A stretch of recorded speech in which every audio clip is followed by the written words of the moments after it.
mga maling pag-unawa, maling puro-puro, maling pananaw at mga pag-aalinlangan. To the first of the two World Trade Center.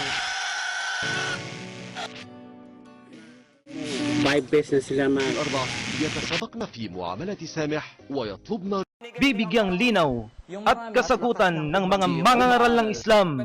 Ito ang Ikaw at ang Islam.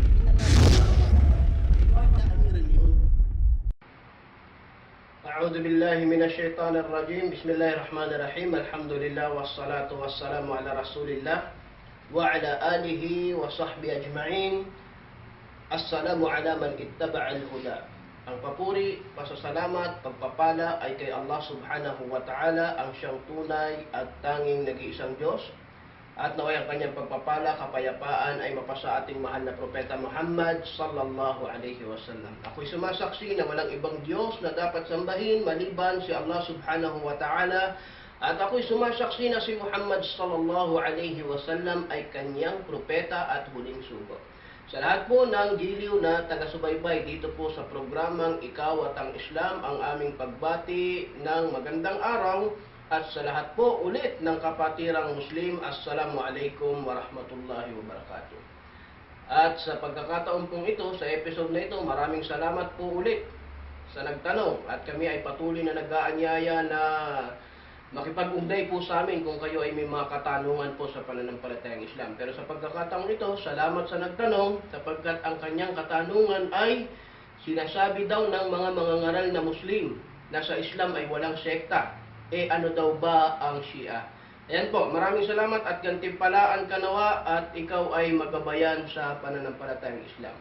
Ngayon po, tungkol sa pagkakaroon o sa sinasabi na sa Islam ay walang sekta, kung tayo po ay sasangguni sa ating mga scholar, ang sasabihin po nila ay ang wika ng Propeta Muhammad sallallahu alaihi wasallam. Sapagkat ang Propeta Muhammad sallallahu alaihi wasallam ay nagsabi na ang aking ummah, ang kanyang henerasyon, ang kanyang mga tagasunod ay mahahati daw at nakakalungkot po ito at nakakatakot.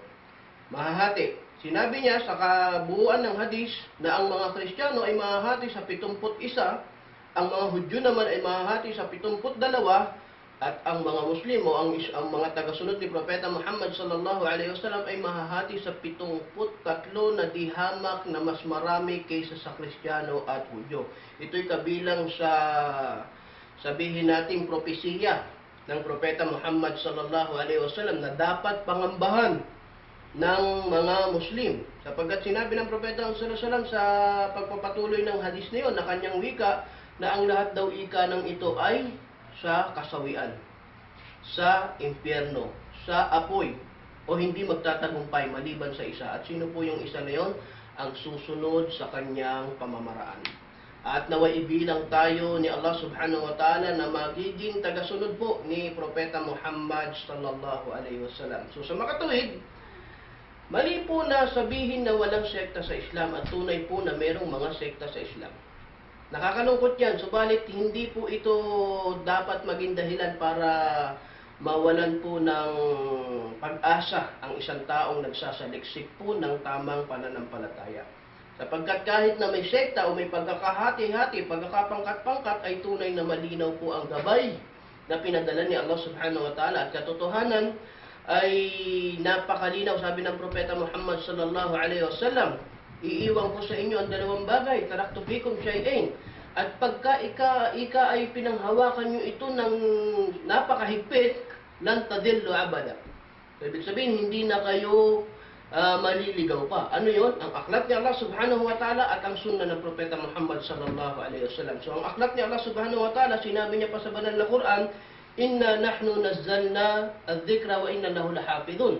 Na pinadala daw niya ang banal na Quran at katiyakan mayroong ditong magpoprotekta, mag-iingat hanggang araw ng paghuhukom. So hindi tayo na mangangamba na ang banal na Quran ay tunay na dalisay hanggang sa araw ng paghuhukom. At ganun din ang sunna ng Propeta Muhammad sallallahu alaihi wasallam ay tunay na bahagi ng pangako ni Allah subhanahu wa ta'ala na pag-iingatan. Gayun, inuulit ko po, hindi po marapat na sabihin natin na walang sekta. Nakakalungkot may sekta, pero hindi po dapat ito panghinaan natin ng loob. Yan po. Pangalawa ay ano ang Shia. Ang Shia po ay galing sa salitang tashayyu. Tashayyu, ang ibig pong sabihin ay yung mga tagasunod.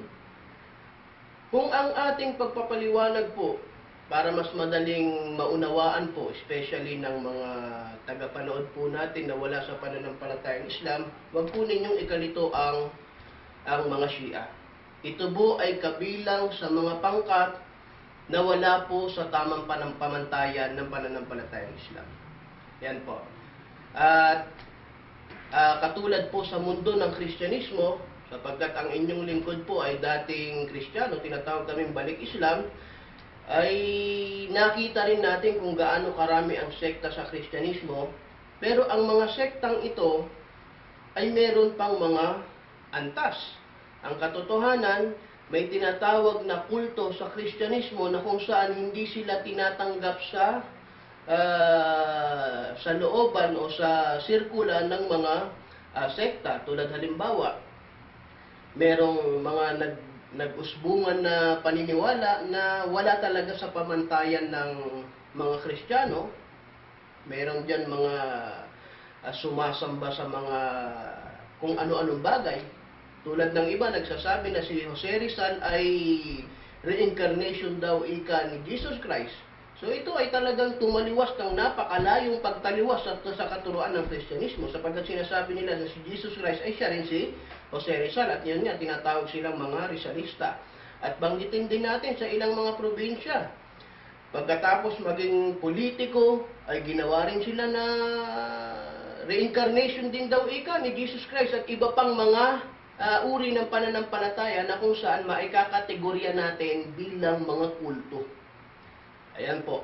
Pag sinabing kulto, talagang nagpakalayo-layo sila ng turo na lumabas sila sa mga pamantayan ng pagiging isang Kristiyano. Ibig sabihin, kung sa Kristyanismo ay may basihang Biblia, baliwala na sa kanila to. Sila na mismo ang gumagawa ng sarili ng pananampalataya nang ayon lang sa gustong ituro sa kanila ng kanilang pinuno. So yan po. Meron tinatawag na kulto na labas na sa masyado sa sekta. Para maunawaan natin, kaya ko po pinagpapauna o pinapaliwanag itong mga bagay na ito. Kung meron man ganito sa Islam, sabihin natin na ang mga Shia ay talagang lumayo ng nagpakalayo-layo po sa mga pamantayan po ng pananampalatayang Islam. Pero nais kong magbigay ng pasubali, sapagkat po ang Shia ay mayroon pang mga bahagi. Ibig sabihin, hindi lang ito isang grupo. At meron din namang Shia na sila ay pinanganak na Shia, ngunit hindi nila nalalaman. So hindi natin sila pwedeng akusahan sa kanilang pananampalataya. Pero ang ating mga ulama, ang mga scholar ng pananampalatayang Islam, ay nagtuturo na pag ang mga Shia na nagtatanggol ng baluktot na pananampalataya o katwiran, sila itong dapat bigyan ng malalim o mas higit na atensyon o pagpapaunawa pagdating sa pananampalataya. Ayan po. So una, sinabi natin may mga kulto. Ang Shia, sabihin natin ay masyadong lumayo. Opo. Bakit? Sapagkat, ito po ang pangunahing katwiran, sapagkat nilabag nila ang pinakamalaking utos po sa Islam. Ano po yun? Ang Tauhid. Ang Tauhid po, ang pagsamba kay Allah subhanahu wa ta'ala sa kanyang kaisahan. Ang pagbubukod tangi kay Allah sa pagsamba sa kanya, sa kanyang pagiging Panginoon at sa kanyang pagiging Diyos. Nawala po ito. At ang katunayan, kung mag-aaral tayo ng mas malalim, kung magkakaroon tayo ng pagkakataon, makikita natin na ang kultong ito, ang tinutukoy ko ang Shia, ay nag-uugat o ang pundasyon ng kanilang paniniwala, pananampalataya ay pagkamuhi.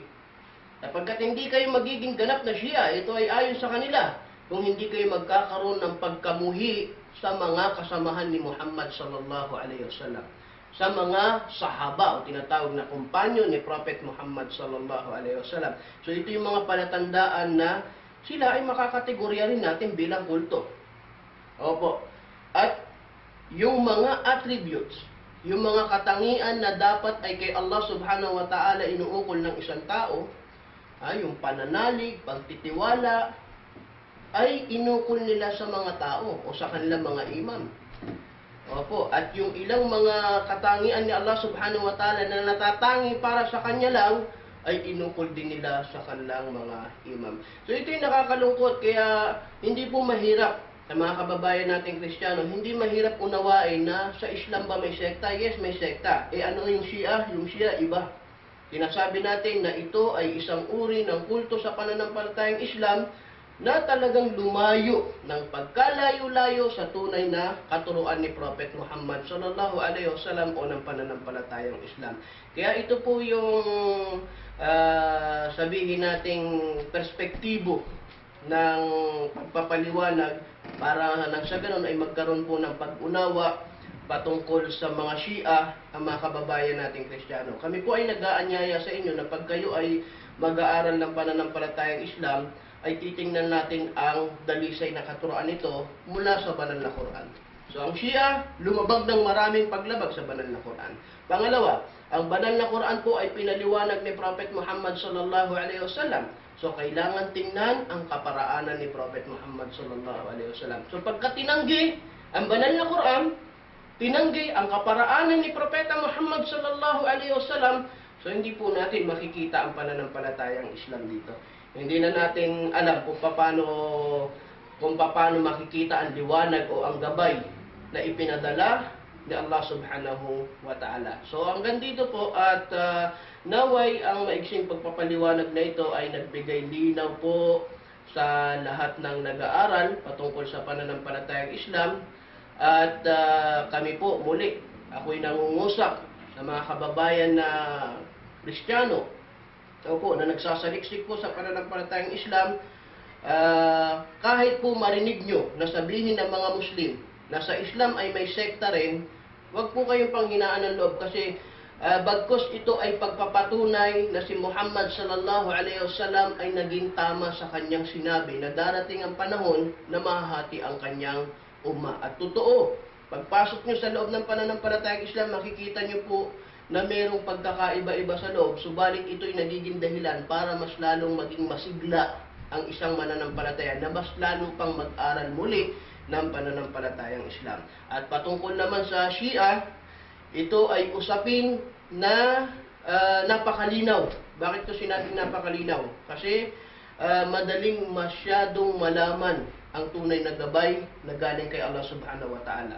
So general rules ito na pag nakakita tayo sa doktrina ng masyadong strange, halimbawa inutusan tayo ng uri ng pagsamba na tayo ay nagtataka kung galing ba ito sa Diyos o hindi sapagkat kakaiba, estranghero, tulad ng pananakit sa sarili. Kung meron po sa Kristyanismo na tawag dito, pagpipinitensya, sinisisi nila yung kanilang sarili at sinasaktan nila yung kanilang sarili na kinukundin na naman ng simbahan, ay makikita rin natin ito sa Shia. Palatandaan na ang mga ito ay hindi po sumunod sa katutunay na katuruan ng pananampalatayang Islam. So maraming salamat po. Hanggang sa muli, naway patuloy niyong ipadala o makipag-ugnayan sa amin para sa inyong mga katanungan at naway ang programang ito maging daan para magbigay kami ng linaw sa mga nakakagulo po sa pag-aaral nyo ng pananampalataya. Maraming salamat po, magandang araw sa kapatirang Muslim. Assalamualaikum warahmatullahi wabarakatuh.